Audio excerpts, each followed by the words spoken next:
Aula 2. Como as pessoas agem.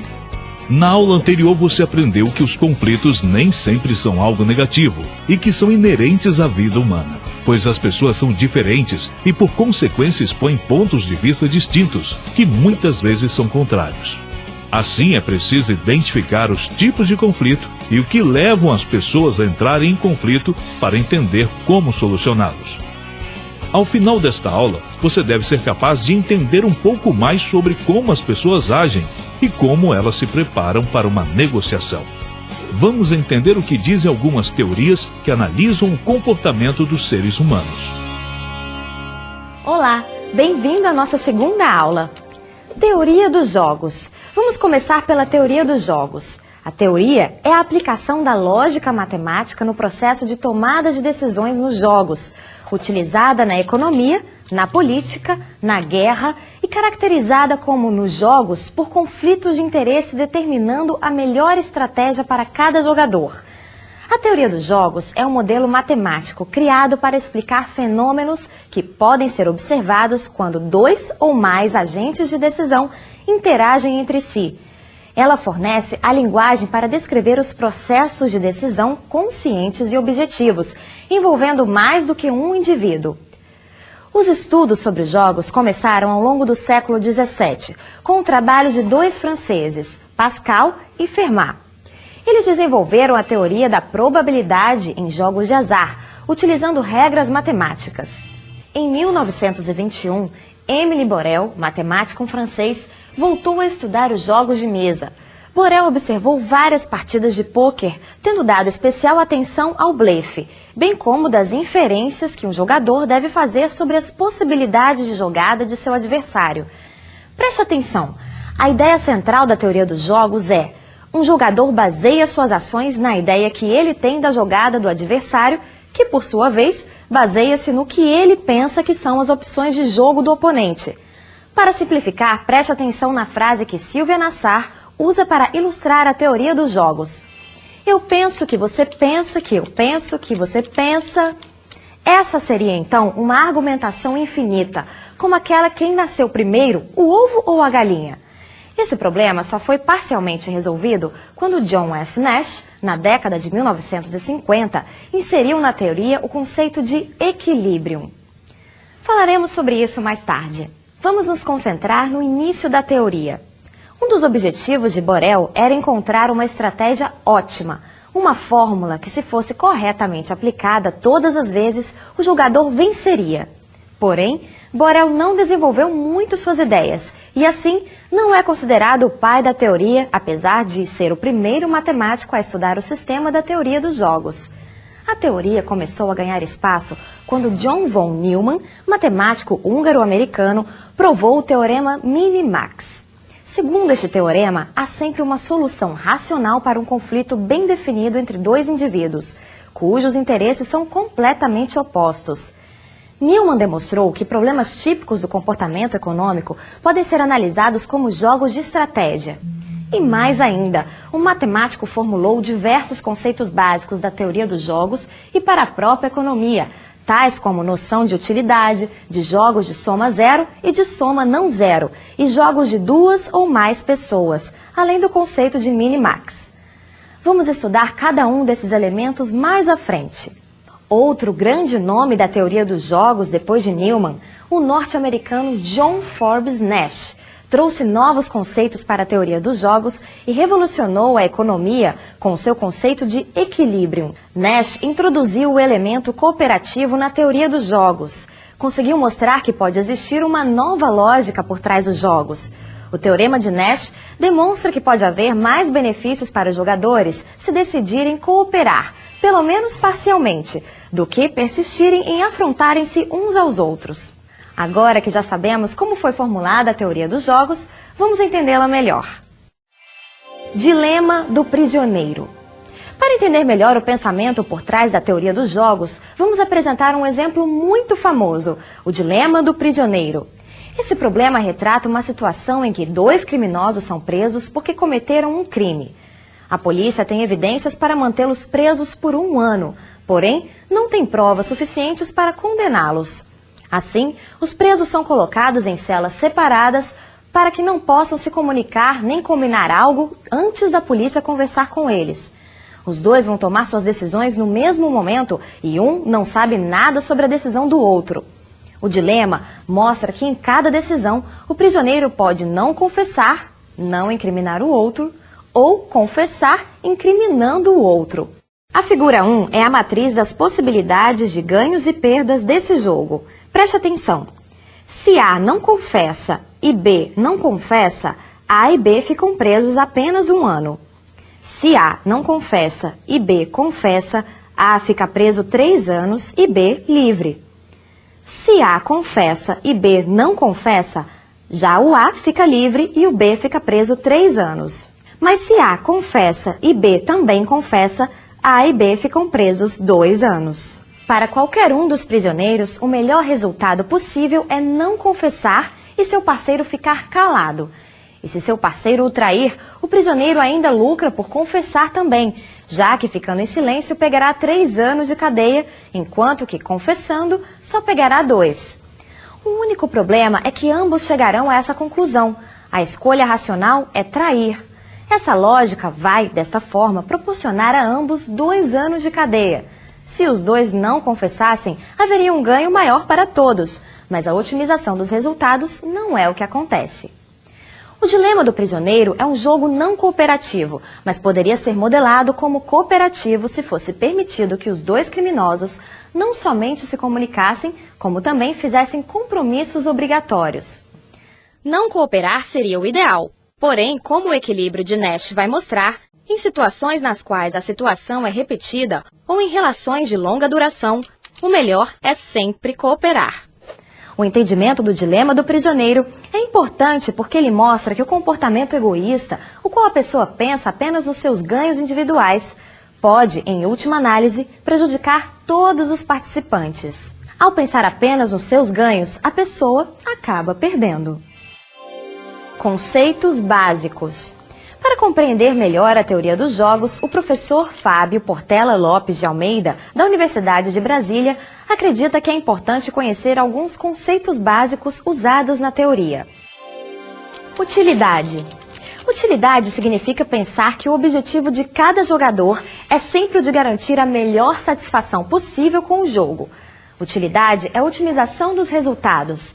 A vontade que todos têm de sempre optar pela solução a qual haverá mais ganhos possíveis. O pensamento aqui é o seguinte: existem pressupostos que devem ser seguidos por todos os jogadores, evitando assim incoerências nas escolhas dos jogadores e insanidades nos resultados.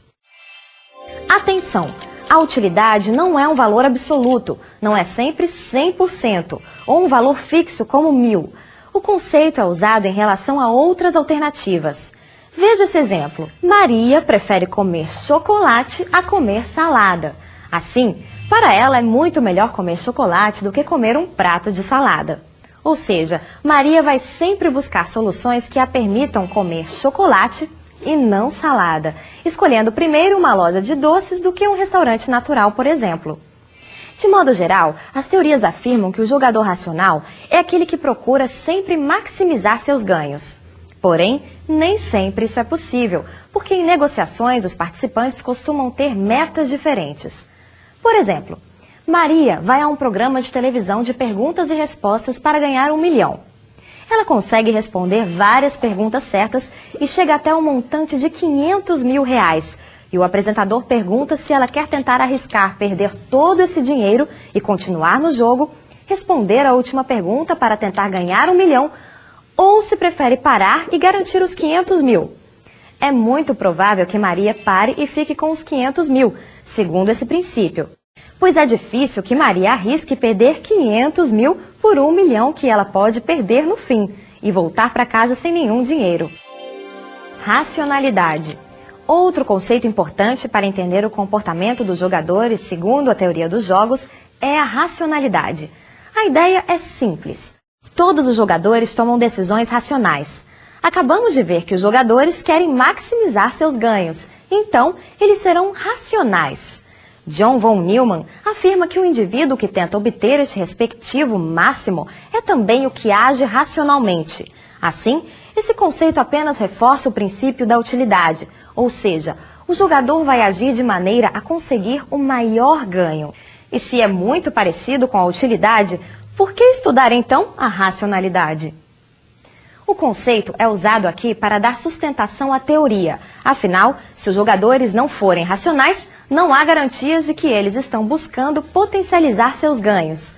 Além disso, acreditar que os jogadores usam a racionalidade para tomar decisões ajuda a tornar o jogo mais previsível, fazendo ser possível uma teoria envolvendo a ação dos jogadores. Imagine se numa negociação as pessoas sentam à mesa e tomam apenas decisões irracionais. Lembram da Maria? Então, ela prefere chocolate, não é mesmo? Aí, uma negociação com sua mãe sobre o que vai comer depois do almoço. Se comer toda a comida, a mãe, toda feliz, oferece um bombom. Mas Maria recusa e pede alface. Nesse caso, Maria não tomou uma decisão racional. Não maximizou seus ganhos e, assim, fica difícil entrar num acordo. Jogo de estratégia pura e de estratégia mista. Além de entender os conceitos que levam à ação de um jogador, é preciso entender também outros conceitos, como, por exemplo, a diferenciação entre estratégia pura e estratégia mista. Só para explicar melhor, na teoria dos jogos, estratégia significa o conjunto de alternativas de ação que os jogadores possuem para alcançar todos os resultados possíveis. No caso do dilema do prisioneiro, cada um tem duas estratégias possíveis: confessar ou não confessar. Em um jogo de estratégia pura, os jogadores não escolhem suas estratégias em aleatoriedade. Em uma negociação, um exemplo de estratégia pura seria a de não cooperar nunca com a outra parte. Estratégias mistas, por outro lado, acontecem quando o jogador escolhe sua ação com o uso da aleatoriedade, porque conhece as probabilidades. Por exemplo, João é cliente da mãe de Maria. Ela sabe que o seu freguês prefere 79% dos seus pães bem tostados. Assim, em cada 10 pães que João compra, a mãe de Maria coloca no pacote 8 pães tostados e 2 pães menos tostados. Dessa forma, a padaria consegue conquistar melhor o cliente do que se vendesse apenas pães tostados a João. Jogos de estratégia dominante e de estratégia dominada. Não existem apenas as estratégias mistas e puras. Os estudos colocam uma outra classificação de estratégia, a dominante e a dominada. Uma estratégia é dominante quando é a melhor opção para um jogador, quando ela considera todas as escolhas possíveis do outro. Já uma estratégia dominada é aquela que nunca é melhor que outra possível. Uma opção dominada é sempre pior do que a outra. Por que esse conceito é importante? Porque um jogador racional tenderá a escolher sempre que possível a sua estratégia dominante e nunca escolherá a sua estratégia estritamente dominada. E mais ainda, o jogador acredita que os outros nunca escolherão qualquer estratégia estritamente dominada e isso o fará agir de outra forma. Por exemplo, a mãe de Maria a pede para negociar a farinha para fazer o pão e a alerta que não pode comprar a farinha Que Delícia e que não pode gastar mais que R$ 15 pelo saco de farinha. Maria então vai até o fornecedor e ele oferece a farinha Que Delícia a R$ 10, a farinha Que Maravilha a R$ 20 e a farinha Que Gostosura a R$ 16. O fornecedor sabe que Maria não vai levar a Que Delícia, então oferece desconto apenas nas outras farinhas. Jogos de forma extensiva e de forma normal. Os jogos podem ser classificados quanto à sua forma, que pode ser normal ou extensiva. Jogos são classificados como normal quando os 3 elementos que os consistem, os jogadores, as estratégias disponíveis aos jogadores, a utilidade que cada jogador recebe para as estratégias dadas, podem ser colocados em uma tabela. Essa tabela vai apresentar todos os resultados possíveis de cada estratégia disponível, para que todas as estratégias possíveis sejam analisadas. Esse tipo de situação acontece em jogos nos quais as partes jogam apenas uma vez, ao mesmo tempo e sem saber que o outro pretende fazer. Como no dilema do prisioneiro. Já os jogos de forma extensiva possuem mais 2 elementos, além dos jogadores, das estratégias disponíveis para cada jogador, da utilidade de cada jogada, também se sabe o momento em que cada jogador pode agir, e há informações sobre as jogadas anteriores. Então, os jogos de forma extensiva, diferentes dos de forma normal, têm a sua representação feita por uma árvore de estratégia, em que os pontos da árvore indicam a quem pertence a jogada.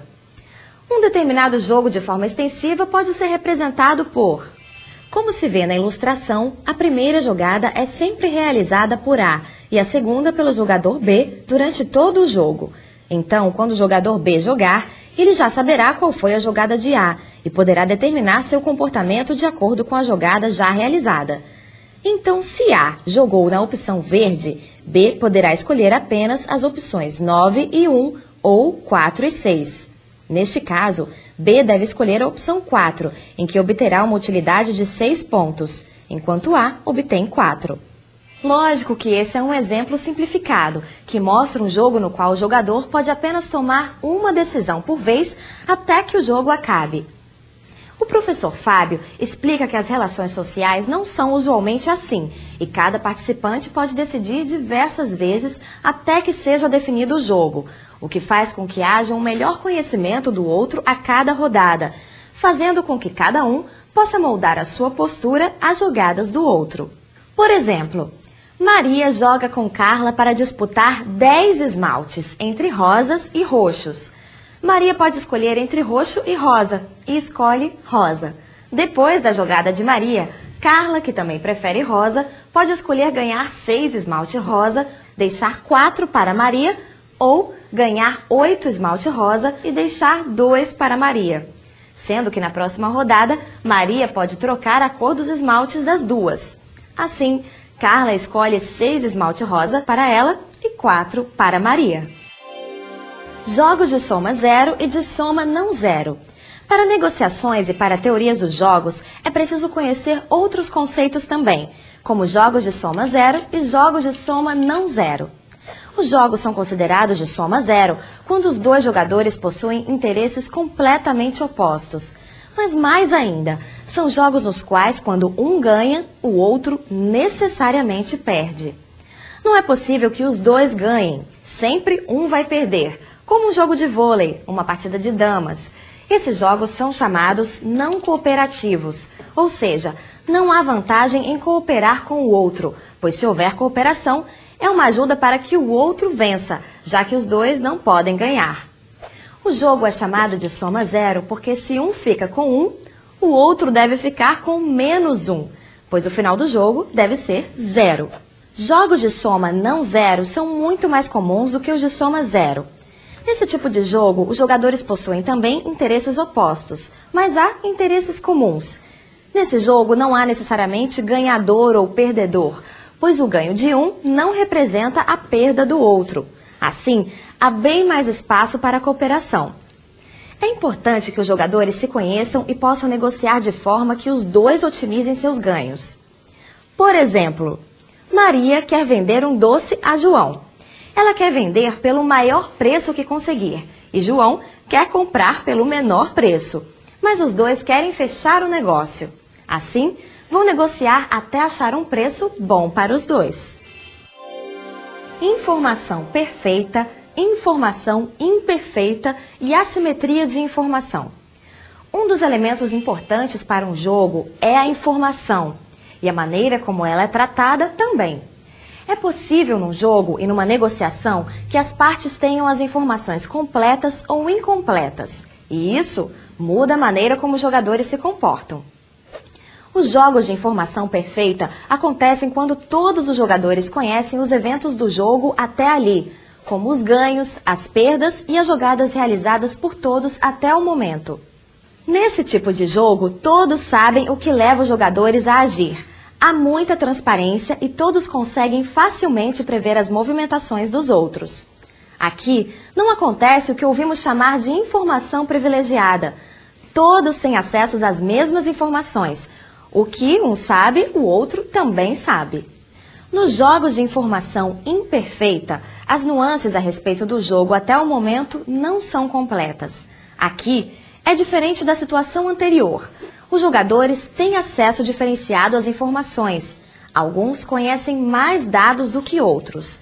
E aparece a situação chamada de assimetria de informações. Assimetria quer dizer que algo não está dividido igualmente, no caso, as informações. O problema é que quando isso ocorre, o jogador pode ter vantagem sobre o outro e pode blefar ou até induzir os outros a erro. O princípio minimax e o equilibrium de Nash. Vamos entender agora os princípios do minimax e o equilibrium de Nash, que já foram citados anteriormente. Minimax foi um conceito introduzido por Newman e é uma maneira de minimizar a perda máxima possível. Ou seja, um ponto minimax determina um ponto no qual um jogador nunca ganhará menos do que aquele valor. Esse ponto garante que sua perda não será maior que aquele valor e, ao mesmo tempo, que o outro jogador não ganhará menos do que aquele no momento. Para quem perde, é um mínimo máximo e para quem ganha, é um máximo mínimo. Nesse tipo de situação, é preciso que o jogo seja de soma zero. Quando essas estratégias são combinadas, há sempre um equilíbrio no resultado, não importam as ações dos jogadores. Pense no exemplo. Maria e Joana brigam por um terreno irregular que o pai lhes deu. As duas querem um pedaço maior do terreno, então brigam para saber como dividir a terra. A mãe, então, lhes ordena que uma faça o cálculo da divisão e a outra escolha primeiro o terreno. Assim, a escolhida para dividir tende a fazer o cálculo da forma mais igualitária possível, pois como a outra escolhe primeiro, ela vai escolher o que parecer maior. A irmã que dividirá o terreno vai buscar o máximo mínimo e o mínimo máximo. Assim, a primeira que escolhe pega o pedaço que lhe parece maior, mas a que dividiu vai ficar com o mínimo máximo possível. É importante lembrar que nesse exemplo e no uso do minimax, os jogos são de soma zero, nos quais a colaboração não é possível. Nash, ao estudar e desenvolver a teoria dos jogos, procurou entender como o elemento da cooperação poderia trazer ganho aos jogadores. A intenção era desenvolver a tese de que cooperar é sempre melhor. E para isso, ele chegou à conclusão de que não seria necessário que a cooperação fosse bilateral, ou seja, um jogador poderia cooperar e o outro não. Vamos entender melhor o pensamento de Nash. O equilíbrio acontece quando nenhum jogador pode melhorar sua situação, dada a estratégia seguida pelo adversário. Ou seja, a combinação das escolhas dos jogadores deve visar o maior ganho. Caso um jogador escolha diferente dos outros, essa não é uma boa opção. A estratégia escolhida deve ser a melhor maneira de responder às escolhas que os outros fizeram. Há equilíbrio quando nenhum dos jogadores pode melhorar a sua situação em vista da estratégia do outro. É uma combinação excelente entre estratégias, cada uma é a melhor resposta ao movimento do outro. Nenhum deve mudar de estratégia, mesmo que jogue novamente, pois aquela é a melhor escolha. Você deve se lembrar dessa explicação no filme Uma Mente Brilhante, de Ron Howard, baseada na obra homônima de Sylvain Nassar. O filme, que ganhou 4 Oscars, conta a história de John Nash, vivido pelo ator Russell Crowe. Na cena que ele explica sua teoria, Nash e uns amigos estão em um bar e um grupo de mulheres entra. Nesse grupo, há uma mulher bem mais bonita do que as outras. Todos se interessam logo pela mais bonita e ficam discutindo entre si o que fazer, quem irá paquerá-la primeiro. Nash interrompe as discussões e dá 2 sugestões. Se todos forem direto na mulher mais bonita e tentarem conquistá-la, apenas um deles vai conseguir. E se os outros que foram rejeitados tentarem conquistar as outras garotas do grupo, também serão rejeitados. Afinal, elas se sentirão preteridas, foram colocadas como prêmio de consolação. Porém, se cada um paquerasse uma moça do grupo e não somente a mais bonita, pois o interesse é namorar, e se todos consideram o interesse dos demais, cada um busca o equilíbrio. E a possibilidade deles conseguirem sair do bar namorando aumenta consideravelmente. O exemplo do filme, apesar de simples, ajuda a entender como o pensamento cooperativo auxilia a ação dos jogadores. Quando todos tentam conseguir a mulher mais bonita, a racionalidade por trás dessa ação é que os atores devem buscar seus interesses e o melhor competidor levará vantagem sobre os outros. Esse pensamento não é incorreto. Afinal, o que se saísse melhor em sua empreitada de paquera conseguiria namorar a moça mais bonita. Porém, os outros perderiam 2 vezes, não namorariam a mais bonita e nem as outras. Mas quando os atores passam a pensar nos outros e não simplesmente no seu ganho individual, quando utilizam o equilíbrio, os resultados gerais são muito melhores. Se cada um tenta namorar uma moça diferente, suas chances aumentam. Há uma utilidade muito maior, pois os ganhos são maximizados. Afinal, a chance dos homens ficarem sozinhos diminui consideravelmente. O jogo é então transformado em cooperativo de soma não zero, pois as possibilidades aumentam e o ganho de um não significa a perda do outro. Dessa forma, as possibilidades do jogo aumentam e os resultados são melhores. Por que é importante entender toda essa movimentação dos indivíduos?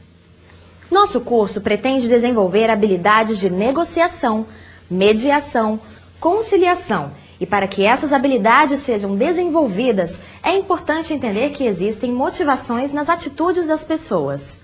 Além do mais, toda negociação, mediação e conciliação é um jogo de soma não zero. Apesar de muitas vezes o conflito parecer ser soma zero, o terceiro está ali para conduzir as coisas de maneira a transformar o pensamento das partes e levá-los a um acordo. Dessa forma, as partes podem revelar seus interesses e encontrar soluções que no primeiro momento não estavam no jogo. O engenheiro Fernando Barrichello, estudioso da teoria dos jogos e de suas aplicações, reuniu algumas dicas sobre como utilizar essa teoria em negociações. Vejamos.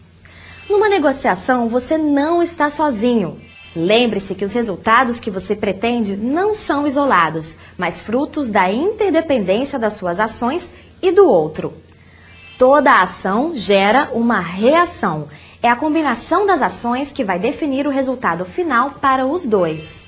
Coloque-se no lugar do outro antes de agir e imagine quais incentivos e opções ele possui para agir. Tente imaginar o que você faria se fosse ele e não no lugar dele. Preocupe-se com o seu resultado como objetivo final. Ou seja, se você ganhar mais com uma combinação de ações, essa deve ser a sua preocupação. Não pense que naquela combinação você, ao ganhar mais, faz com que o outro ganhe mais também. O seu objetivo é ganhar o seu melhor dada a situação. Não compare os resultados, pois ambos podem e devem ganhar. Considerando as premissas das trocas, haja racionalmente e de forma coerente para atingir os seus objetivos. Se sua estratégia é ser irracional de propósito, então essa é a sua ação racional. Por isso, lembre-se que se o outro está agindo de forma irracional, ele tem lá suas razões. Lembre-se, existem teorias que falam sobre os limites da racionalidade. Assim, existem vícios nas ações dos indivíduos. Por isso, tente pensar o que limita a ação racional do outro, pois o ajudará a prever como ele vai agir. Equilíbrios ruins e resultados diferentes do ótimo existem e fazem parte das negociações. Caso não esteja tão satisfeito com o acordo que está sendo desenhado, mude as estratégias e os incentivos que estão sendo oferecidos ao outro. Pois se você insistir em oferecer as mesmas coisas, o resultado será sempre o mesmo. Não perca tempo calculando todos os resultados de todas as combinações para tomar uma decisão. Tente fazer uma lista de prioridades ou preferências, lembrando da utilidade de cada opção. Apenas se você estiver num país muito distante e tiver certeza que nunca mais vai voltar lá ou ver nenhuma daquelas pessoas, a melhor solução é sempre cooperar. Na vida real, a possibilidade de você estar em situações repetidas é muito maior. Suas ações não cooperativas podem resultar em grandes problemas no futuro. E essa foi mais uma aula. Lembrete, nessa aula você aprendeu: existem diversas razões para explicar as ações dos indivíduos. Uma maneira de entender como as pessoas agem foi estudada por matemáticos e deu origem à teoria dos jogos. Essa teoria auxilia a entender as atitudes que podem ser observadas quando 2 ou mais agentes de decisão interagem. Você compreendeu ainda quais são os elementos de ação e os princípios enumerados pela teoria para explicar as estratégias de cada um. Ao final da aula, você entendeu por que cooperar é sempre o melhor caminho e como é importante que as partes busquem o jogo de soma não zero. Ainda foram dadas dicas de como as partes devem se portar numa negociação. Na próxima aula, vamos explorar melhor as formas de solucionar os conflitos. Até lá!